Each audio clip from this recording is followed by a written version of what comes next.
الله أكبر الله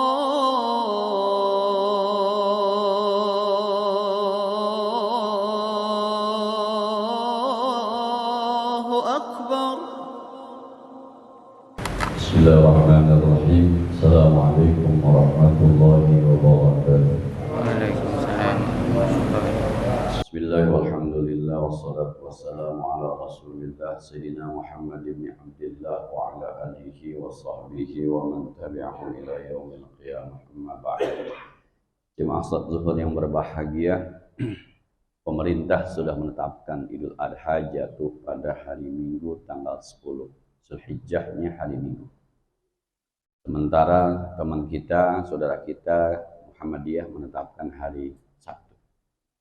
Itu biasa dalam kaidah fikih, dalam kajian fikih, perbedaan pendapat adalah sesuatu yang biasa terjadi. Sementara Saudi Arabia menetapkan bahwa wukufnya hari Jumat, berarti lebarannya hari Sabtu.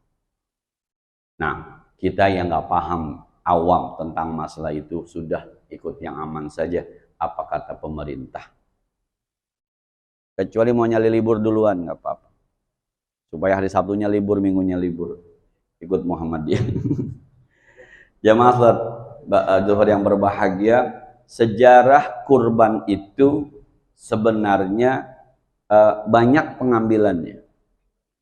Sebenarnya kan kalau dipikir tidak ada nama kurban, adanya udhiyah. Kurban itu sejarah Nabi Adam alaihissalam, id qarraba qurbanan fatuqbila min ahaduma walam yataqabbal minal akhar. Ketika Qabil dan Habil diminta untuk beribadah mendekatkan diri kepada Allah, Allah bilang id qarraba qurbanan. Di waktu keduanya berkurban. Kurban itu qarraba. Qarraba itu artinya taqarrub. Ada kegiatan mendekatkan diri kepada Allah. Habil sebagai peternak menyiapkan kambing terbaik. Sementara Qabil sebagai petani justru menyiapkan hasil terburuk. Fatuqbila min ahadihima, diterima salah satunya Habil, walam yataqabbal minal akhar, Allah tidak terima yang lain, si Qabil.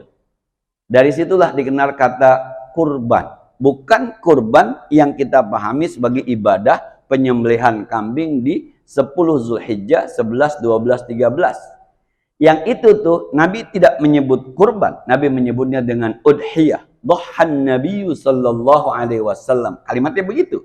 Melakukan penyembelihan, melakukan udhiyah, bukan bahasa kurban. Cuma penyembelihan kambing pertama terjadi pada zaman Nabi Adam, Habil, id qarraba qurbanan fatuqbil. Dari sini nih, berarti yang dipotong apa? Kambing. Dah, kita pindah ke zaman Nabi Ibrahim. Ketika Nabi Ibrahim nggak punya anak, punya istri namanya Sarah, nggak punya anak, kemudian punya istri namanya Hajar, punya anak Ismail. Begitu sayangnya Nabi Ibrahim kepada Ismail, Allah mengkhawatirkan kecintaan Ibrahim kepada Ismail akan mengalahkan cintanya kepada Allah Subhanahu wa Ta'ala. Maka seakan-akan Allah bilang, hai Ibrahim, buktikan bahwa kamu cinta kepadaku. Potong anakmu, sembelih anakmu. Itu awalnya. Maka Nabi Ibrahim harus mimpi 3 kali kan? Nah, inni ara fil manam anni adbahuka fanzur madza tara. Wahai Ismail, aku mimpi diperintahkan untuk menyembelihmu. Bagaimana pendapatmu? Karena saking sayangnya, orang nggak punya anak lama tiba-tiba punya anak laki satu-satunya. Maka Allah bilang, nggak boleh Ibrahim, itu anak pun saya memberikan. Ini kalau bahasa Betawi, roman-romannya Allah bakal kalah nih sama Ismail. Coba, aku perintahkan kamu sembelih anakmu. Aku yang memerintahkan. Yang disembelih anakmu yang kamu cintai. Kata Allah, saya mau lihat, lu pilih siapa? Kira-kira gitu. Nah, sampai 3 kali mimpi, sampai 3 kali musyawarah. Yaitu saya bilang, untungnya Nabi Ibrahim punya anak Nabi Ismail. Babanya soleh, anaknya soleh. Ya abatib almatu umaru, satajiduni insyaallah minas sabirin. Wahai ayahku, kalau itu perintah Allah, kerjakan saja. Saya siap insya Allah saya termasuk orang yang sabar. Nggak akan lari, nggak akan ngumpet, nggak akan bersembunyi. Nah, itu awalnya tuh, awalnya. Maka ada sebuah buku judulnya Sembelihlah Ismailmu. Sayang sama duit, Pak. Besok sembelih tuh. Ada berapa di bank? 10 juta. Sembelih 3,5 juta beliin kambing. Bapak punya berapa? 5 juta. Sembelih dan kambing 2,5 juta. Berani nggak? Yang nyuruh siapa? Allah. Maka diperkuat dengan ayat la yanalallaha luhumuha wala dima'uha walakin yanaluhu taqwa. Nanti yang sampai bukan darahnya, yang sampai bukan dagingnya, yang sampai takwanya, kemauan kita untuk menyembelih harta kita. Sebab sekarang itu kan duit dikit lagi ngalahin Allah. Kira-kira begitu. Yang gara-gara duit lewat sholat Jumatnya, yang gara-gara duit lewat puasa Ramadannya, yang gara-gara duit seakan-akan Ismail dulu di Ibrahim adalah duit sekarang di kita. Sembelih Ismailmu, sembelih duitmu. Besok Idul Adha, yang punya tabungan 20 juta, potong 10 juta, ya beli kambing 2. Potong 6 juta, beli kambing 2. Berani nggak? Takwa sampai kepada Allah. Akhirnya Nabi Ismail diganti sama Allah dengan kambing, domba. Maka yang dipotong sebenarnya domba. Maka kalau ditanya, mana lebih abdul domba sama sapi? Domba. 2 nabi memerintahkan potong domba. Nabi Adam dengan Nabi Ibrahim, domba. Maka mana lebih abdul? Abdulan kambing dibanding sapi. Manfaatan mana? Sapi. Sapi dapatnya banyak, Pak. Kambing dikit. Ini kalau bahasa Betawi, segede-gedenya kambing 20-25 bungkus. Nah, kambing 3,5 juta, kambing 4 juta dipotong hanya dapat 20-25 bungkus, Pak. Kali 7 berapa? Kalau kali 7 itu cuma 120 gitu ya. Cuma coba sapi, patungan 3 juta atau 3,5 juta, patungan berempat dapat 24,5 juta, sapi satu itu bisa 300, bisa 400 dapat. Dan udah banyak yang telap ketika makan daging kambing, Pak.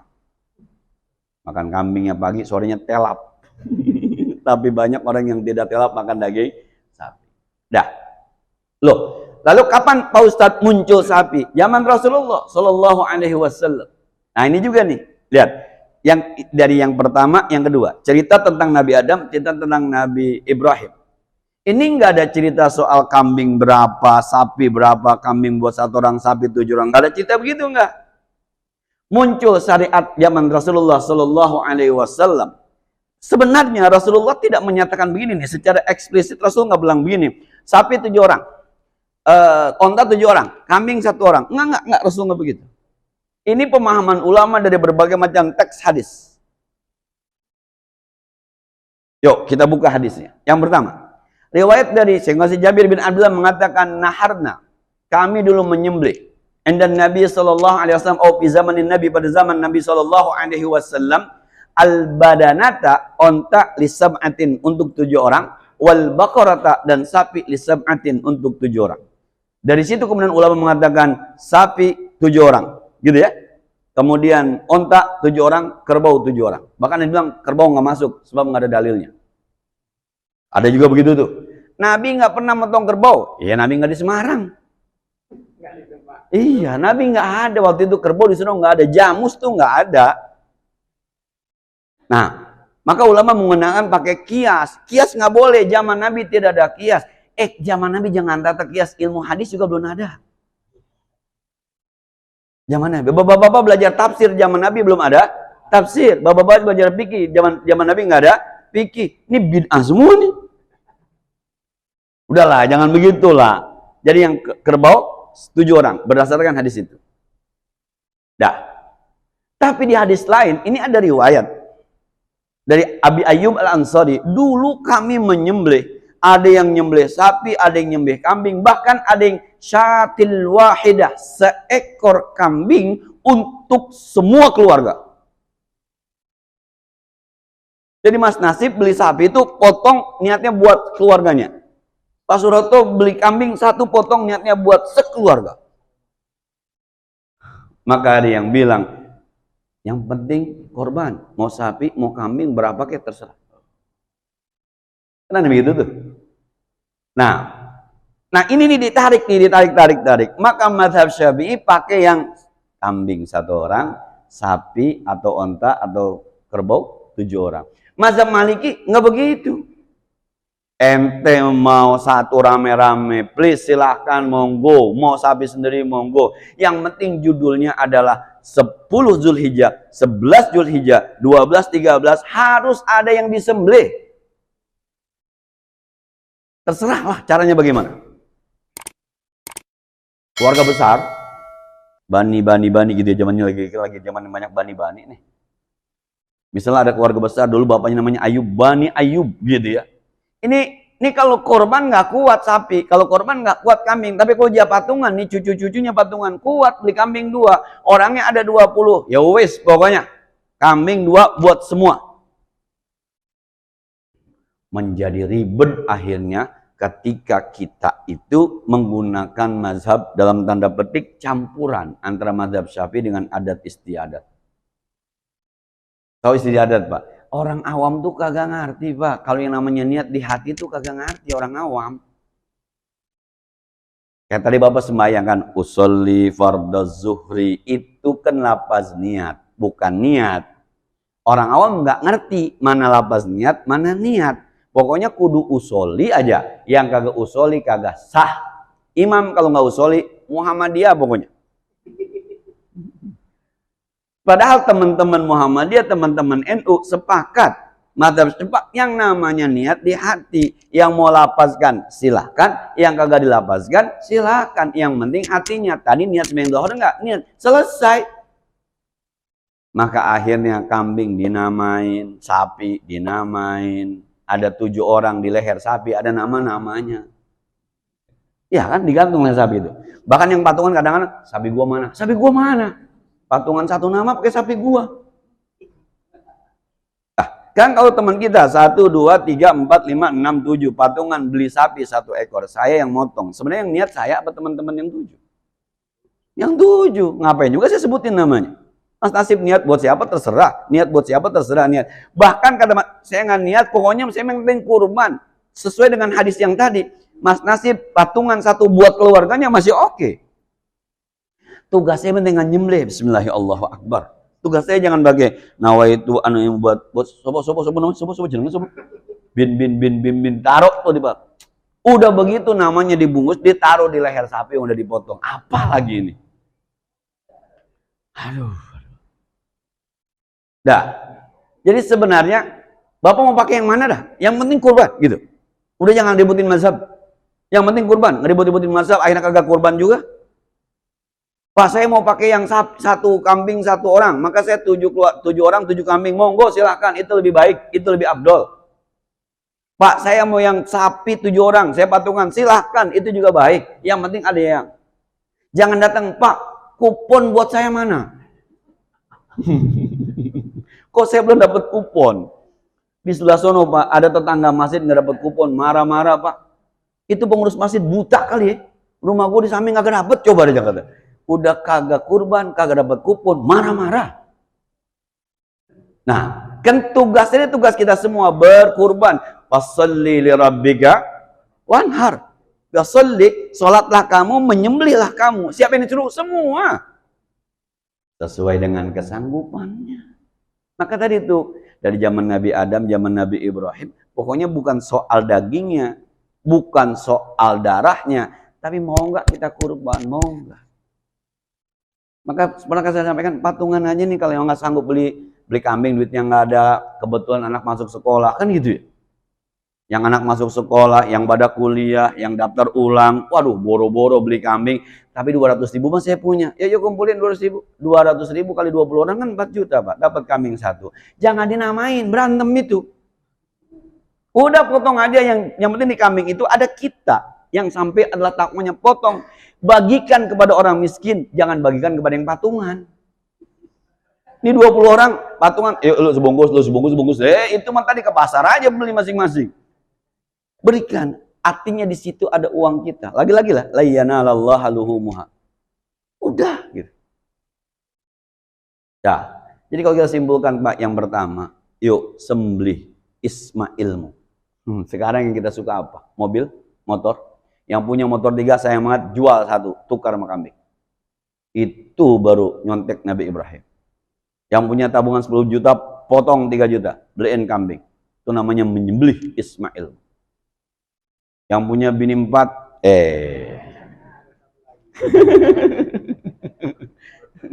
bukan, salah itu salah. Ibu-ibu demen sama emas, kayak gitu kan? Di rumahnya ada emas sampai misalnya gitu ya, sampai bisa 100 gram, potong itu, sembelih, jual, beliin kambing, seukuran 3 juta. Nah, itu sejarah kenapa terjadi peristiwa kurban. Yang kedua, ketika praktik zaman Nabi Muhammad, tidak ada cerita tuh, awalnya tidak ada. Sahabat cuma cerita doang. Bahwa kita pernah menyembelih yang namanya sapi buat 7 orang, kita pernah menyembelih yang namanya onta 7 orang, kambing 1 orang, ada juga yang menyembelih ternyata 1 kambing untuk 1 keluarga. Ini ditarik oleh ulama-ulama kita untuk memudahkan. Itu tuh memudahkan itu tuh orang-orang awam mengamalkan. Coba kalau dibiarkan saja, akhirnya kan ini bagaimana sih korban nih? Sebenarnya kambing, sapi, berapa orang ribet kan? Maka ulama, ya udah yang susah-susah, kambing buat 1 orang, sapi buat 7 orang. Segitu doang sebenarnya nih. Kitalah yang rempong. Patungan yuk. Tuh. Ketika patungan akhirnya kurang, maka kalau di tempat saya, Pak, di tempat saya itu sapi 3. Yang patungan 23 orang. Harusnya kan 21. Enggak. Pokoknya sapi saya beli duluan 3. 1 28 juta, 28 juta, yang 1 24 juta setengah. 80,5. Dah. 1 orang 3,5 juta. Terkumpul 23 orang, pas 80,5 juta. Dah. Ini kan harusnya berapa orang? Iya, 21. Ini 23. Biarin udah. Ntar kalau orang bilang, sapi gua yang mana? Tulis. Saya sama Anda, satu lagi, namanya nggak usah ditulis. Kan cukup 21. Cuma masalahnya, ada belah sono patungan dengan uang yang sama, sapinya kecilan. Kita sapinya gedean, orang lebih 2 orang, lebih 7 juta. Nah, itu berapa patungannya? 3,5. Saya gedean di sini, di sana 3,5 kecil sapinya. Orang awam tuh, Pak. Padahal apa ada yang disembunyiin 2 orang itu. Nah, kan nanti yang penting mah ketika dipotong itu semua kebagian, Pak. Tadi ya, la yanalallaha luhumuha. Jadi kalau di masjid bila patungan yuk patungan, ternyata mohon maaf beli 3 ekor sapi kurang duitnya 5 juta, pakai duit masjid, pakai kas masjid. Sapinya beli aja duluan yang paling gede, berapa harganya? Baru patungan, kurang tombokin pakai uang masjid. Tapi kan yang lain ikut. Ya memang begitu nanti, gede amat itu sapi. Gede, padahal ditombok sama duit masjid. Kan yang penting layanallaha lumuhuma wala dima'uha wala kira. Yang terakhir, yuk Pak. Sama-sama saya dan kita semua. Rubah yuk mindset kita. Ketika hari Idul Adha datang, kita berpikir, gua harus korban, gua harus korban. Jangan gua harus terima kupon korban. Yang diberi, gua harus korban. Bagaimana caranya kek? Itu yang saya pinta tadi. Sampean mau korban nggak? Ada duitnya, 200 ada. Yuk kita patungan yuk. Dapat 1 ekor kambing, kasih itu ke masjid. Nih, dari siapa? Hamba Allah. Banyak banget hambanya itu. Dah. Siapa namanya? Nggak pakai nama. Udah, tinggal Pak, jangan ditengok-tengok. Dah, itu bicara ikhlas. Tinggal sudah, jangan ditanya-tanya kapan motongnya, jam berapa, saya dapat apa. Jangan. Apalagi bagi Mas, nanti hatinya buat saya ya. Palanya jangan sampai. Ketika ada pelaksanaan kurban, sapinya 3, kakinya cuma 8, nggak usah ribut Pak. Sapi 3 kan kakinya kudu 12 ya. Tiba-tiba, kok cuma 8 ini? Udah jangan ribut Pak. Sapi siapa? Kalau tadi patungan 1, 2, 5, 7, itu ketika sudah dikatakan buat kurban, sapi siapa? Sapi mereka? Bukan kan? Sapi orang, sapi masyarakat. Ketika ada masyarakat yang pengen kaki tapi nggak berani minta, akhirnya ngambil, ya anggap aja itu hak dia. Jangan teriak-teriak. Yang ngambil kaki siapa? Ngambil kaki siapa? Kasihan Pak. Atau sapinya 5, palanya 4, udah biarin aja Pak.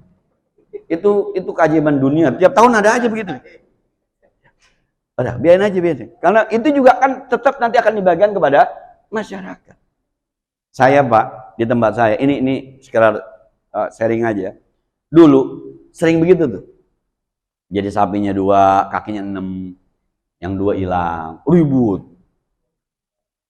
Kambingnya 4, tapi torpedonya kurang 2, ribut. Saya bilang, akhirnya ketika ngaji saya bilang, besok kalau ada kaki yang hilang, jangan ribut, ikhlaskan. Itu bukan punya Anda, punya masyarakat. Kalau ada kepala kambing, saya bilang, jangan ribut, ikhlaskan. Itu bukan punya Anda, itu punya masyarakat. Ketika Anda sudah nyerahkan kambing ke masjid, udah bukan punya Anda. Jangan diributkan. Dah, saya sampaikan itu di pengajian berkali-kali sebelum kurban. Besok ketika kurban, nggak ada yang hilang. Nggak ada yang hilang. Nah, ternyata pada ngaji juga itu di situ. Nah, nggak ada yang hilang, Pak. Jadi ketika dilepas gitu, nggak ada yang hilang. Ya ternyata sekali lagi dia, ketika justru kita ikhlaskan itu, tuh aman. Dah, jadi mari sama-sama kita niatkan untuk berkurban deh ya. Besok tanggal muda ya, tanggal 1 besok. Ya, saya kira, yuk sembelih gaji untuk kurban. Hari ini kita bicara kurban insyaallah, minggu depan kita bicara haji insyaallah. Assalamualaikum warahmatullahi wabarakatuh.